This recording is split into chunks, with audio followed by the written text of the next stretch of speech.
Greetings, my fellow YouTubers. This is the Big D of Big D's Entertainment Rankings and Reviews.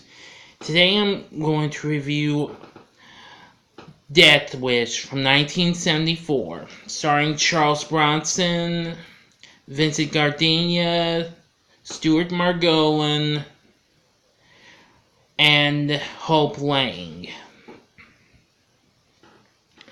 Anyway, it's loosely based on the novel of the same name written by Brian Garfield. It's about architect Paul Kersey, that's Bronson's character. Actually, Bronson was now in his 50s when this film was done, was produced and filmed. You know what I mean. Well, he's returning home with his wife from a great vacation, which we get to see in the first bit of the film, and then soon they return to their apartment in New York.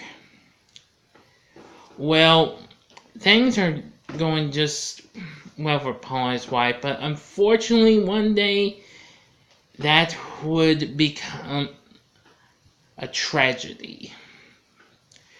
When three freak show muggers follow her and their daughter Carol to their apartment, and soon they would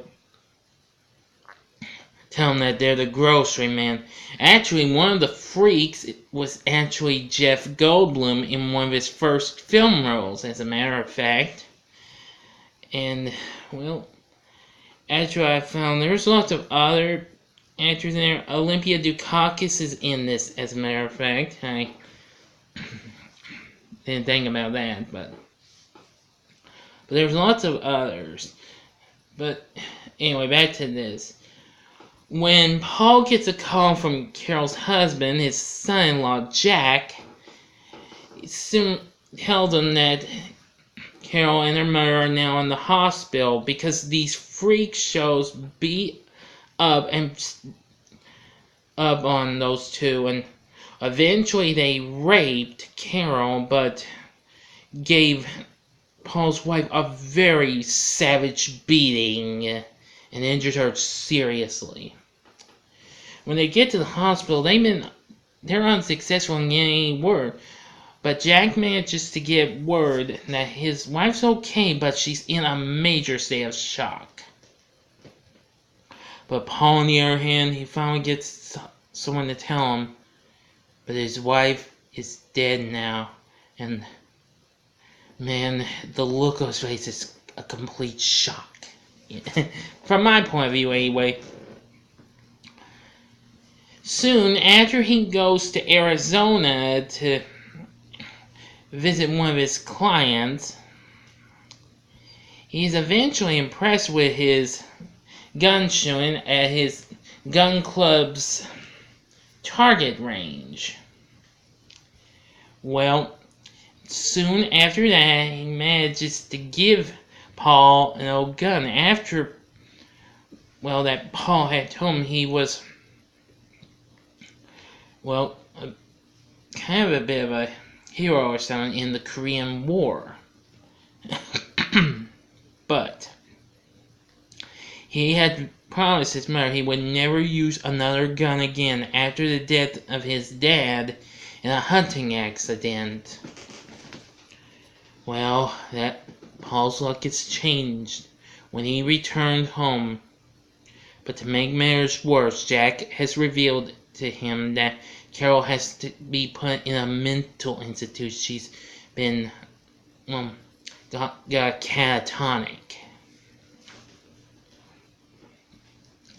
And, well, they would visit her. But meanwhile, Paul's planning to get revenge, despite he unfortunately is unable to reveal the three freaks who, well, caused the trouble for his family in the first place. He's turned to a life of vigilism, becoming a vigilante. Now, despite critics were slightly mixed on this, but every time Paul kills a goon, a mugger, what have you, the audience actually cheered for him. Which that was really, really something. I read about that in the encyclopedia. Well, encyclopedia yearbooks. I can't remember the name though. Even so, I think it's really cool. But soon the police lieutenant, that's Vincent Gardenia's character. Gardenia was more recently big as, well, a supporting character on TV's All in the Family at the time. Well, soon I will tell you that in the end, well, his character, Lieutenant Ochoa, I think that's how you pronounce it, well, learns that Paul's the actual vigilante, and then after being shot in the leg by a mugger, he wants him to leave New York. So he heads to Chicago, and when he sees a mugging, he gives this, and then smiles at the camera. Yeah, well, that's just the ending, so forgive me for the spoilers, but I'm not spoiling too much. Now, there's another actor who makes an appearance in this, and that would be, well, one mugger that Paul encounters in the park in one scene. He's played by Lawrence Hilton Jacobs, whom the following year would go on to play Freddie Boom Boom Washington on the TV show Welcome Back, Kotter. Which, that's a good show, actually. But anyway, I've seen Death Wish a few times, and I actually really love it. I like Charles Bronson's performance. It was very good. I mean, most of the cast was pretty good. Vincent Gardenia was good. Hope Lange, despite we only saw her maybe about 15 or 20 minutes into this movie. Actually, to all my horror fans, well, friends, I'd let y'all know that it is the Hope Lange who would play Jesse's mom in Nightmare on Elm Street 2, Freddy's Revenge. But anyway, Death Wish is just a good movie. It's probably the best of the bunch. While the sequels really got dissed big time, and the remake from last year with Bruce Willis did an okay job, but not good though.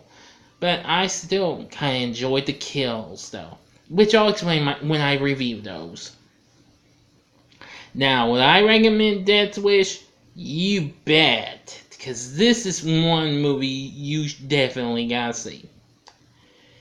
And like I said, I think it's the best of the bunch. Don't get me wrong, some of the sequels, well, despite being dissed, were good, but a bit underrated though.